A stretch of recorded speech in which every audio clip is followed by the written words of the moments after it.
happening, guys? It's Boxing Lowdown and I'm back here with another video. Now don't forget to like, share and subscribe. Feel free to drop a comment if you like, guys, and I'll happily get back to you. Now some fight news here and some good news in the lightweight division. Devin Haney and Jorge Linares have agreed to terms to fight in May, and this is a decent fight. You know, it's the biggest name for Devin Haney on his resume so far if he's able to defeat Jorge Linares. Devin Haney was in need of a big fight. You know, he's in need of some sort of fight because he's been out there calling out everybody, and it's just kind of fallen onto deaf ears. You know, like we haven't really seen him take that step up fight like Ryan Garcia did with Luke Campbell, for example, or with Teofimo Lopez going up against Vasyl Lomachenko. Devin Haney hasn't had that sort of fight yet.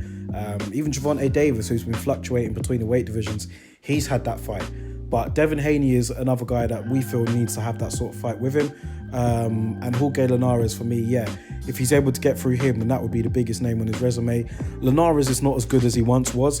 You know, he's seen better days, but he's still a credible opponent for me. And especially when you have the other lightweights that appear to be tied up.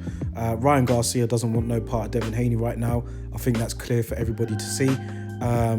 You know, Teofimo Lopez is making a mandatory defense against the Kambosos.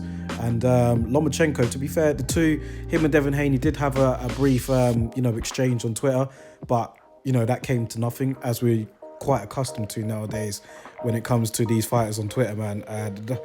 The thing is with these fighters, man, on Twitter is they'll like tweet each other back and forth, say this and that, you know, dish out threats here and there, but not much really comes through of it. You know, not a lot of it comes to fruition, and that's the case here with Devin Haney and Lomachenko. So they said what they had to say, but at the end of the day, the fight was probably already penciled in between Devin Haney and Jorge Linares. So for now, yeah, I'll take it. Devin Haney needs to look impressive in it, because a lot of the reasons why these fighters are ducking Haney is, well, what they're saying is that they feel that he's not, he don't bring nothing to the table, which isn't true. You know, he is the WBC lightweight champion, so he does have a belt, even though he might have won it in you know, disputed circumstances.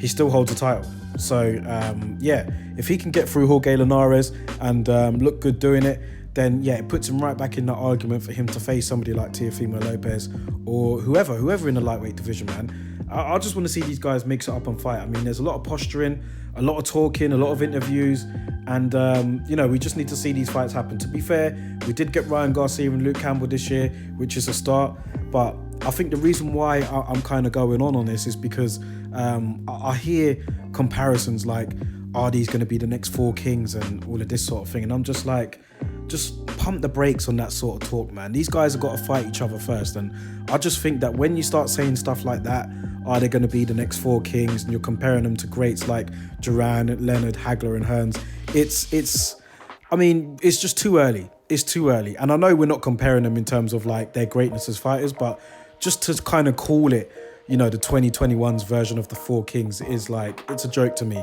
Let these guys prove themselves in the ring. Let them have the fights that they're supposed to have, and then we can go from there, man. But yeah, I'm looking for, I think Devin Haney against Jorge Linares will do for me. Devin Haney needs to look impressive, like I said, and I expect him to beat Linares, but I think Linares will give him a challenge. I mean, he did put Lomachenko down, let's not forget, before, you know, he lost to him. But yeah, let's see what happens, man. Let me know your thoughts about it in the comment section below. Is this an acceptable fight for you at the moment, Devin Haney and Jorge Linares, or would you have liked to see him fight somebody else? Let me know in the comment section below, guys. Drop your thoughts in the comments, and I'll happily get back to you. But yeah, I'll catch you on the next video.